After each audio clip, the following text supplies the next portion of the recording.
সম্প্রতি বাংলাদেশ বিমান বাহিনীর চতুর্থ প্রজন্মের যুদ্ধবিমান ইউরোফাইটার টাইফুন কেনার চুক্তি করেছে প্রতিরক্ষা সরঞ্জাম প্রস্তুতকারী প্রতিষ্ঠান ইতালি লিওনার্দো এসপি এর সাথে। ইউরোফাইটার টাইফুন একটি সুইং রোল কমব্যাট। এটি এয়ার টু এয়ার এবং এয়ার টু সারফেস একসাথে ব্যবহার উপযোগী। বর্তমান সময়ে ডগ ফাইটের জন্য উপযোগী অত্যাধুনিক যুদ্ধবিমানগুলোর মধ্যে অন্যতম এই ইউরোফাইটার টাইফুন তৈরিতে ব্যবহৃত হয় শক্তিশালী কিন্তু হালকা কম্পোজিট উপকরণ, যার কারণে এই বিমানের এয়ারফ্রেমের ওজন 30% কম। এই বিমানে ব্যবহৃত হয় বর্তমানের সবচেয়ে আধুনিক EZ-200 ইঞ্জিন। স্টেলথ বৈশিষ্ট্যের কারণে এটি অনেকটাই রাডার ফাঁকি দিতে পারে। তথ্য সংগ্রহ, শত্রুর গতিবিধি পর্যবেক্ষণ, আকাশ প্রতিরক্ষার সামগ্রিক চিত্র তুলে ধরতে সক্ষম ইউরোফাইটার টাইফুন 7,500 লিটার জ্বালানি নিয়ে এটি 8 সেকেন্ডের কম সময়ে টেক অফ করতে পারে। ঘন্টায় ছুটতে পারে সর্বোচ্চ 2,500 কিলোমিটার গতিতে। ইউরোফাইটার টাইফুনের সমমানের যুদ্ধবিমান হচ্ছে আমেরিকার F-16 এবং ফ্রান্সের ডাসো রাফাল যুদ্ধবিমান।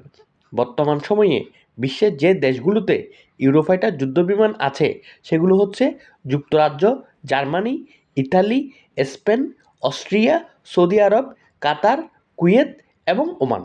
সম্প্রতি যুক্তরাজ্যের সাথে 20টি ইউরোফাইটার টাইফুন কেনার জন্য £5.5 বিলিয়ন চুক্তি করেছে তুরস্কের এরদোয়ান সরকার। প্রতিটি ইউরোফাইটার টাইফুনের দাম পড়েছে £275 মিলিয়ন।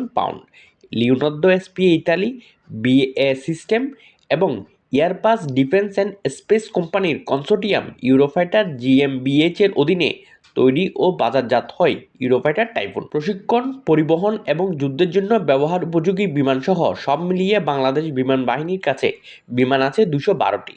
এর মধ্যে শুধু যুদ্ধবিমান 44টি। ইউরোফাইটার টাইফুন কেনার মাধ্যমে চতুর্থ প্রজন্মের স্টেলথ ফাইটার যুগে প্রবেশ করেছে বাংলাদেশ। বাংলাদেশের ইউরোফাইটার টাইফুন কেনার খবরে চিন্তার ভাঁজ পড়েছে মোদির কপালে। ভয়ে কাঁপছেন ভারতের নিরাপত্তা উপদেষ্টা অজিত দোভাল। ভারতের প্রথম সারির মিডিয়া খবর করেছে আকাশ প্রতিরক্ষায় দানব কিনছে বাংলাদেশ সরকার। শুধু ইউরোফাইটার টাইফুন যুদ্ধবিমানেই নয়, সক্ষমতা বাড়াতে বাংলাদেশ চীন থেকে ক্রয় করছে J-10C যুদ্ধবিমান। তুরস্ক থেকে কিনছে অত্যাধুনিক T-129 অ্যাটাক হেলিকপ্টার। এইসব যুদ্ধবিমান যে বাংলাদেশের জন্য একটি শক্তিশালী আকাশ প্রতিরক্ষা ব্যবস্থা গড়ে তুলবে এতে কোনো সন্দেহ নেই। প্রিয় দর্শক, আপনিও কি আমাদের সাথে একমত? আপনার মূল্যবান মতামত কমেন্টে জানান। বাংলা বুলেটিন চ্যানেলের আজকের ভিডিওটি ভালো লাগলে ভিডিওটি লাইক ও শেয়ার করুন এবং চ্যানেলটি সাবস্ক্রাইব করুন।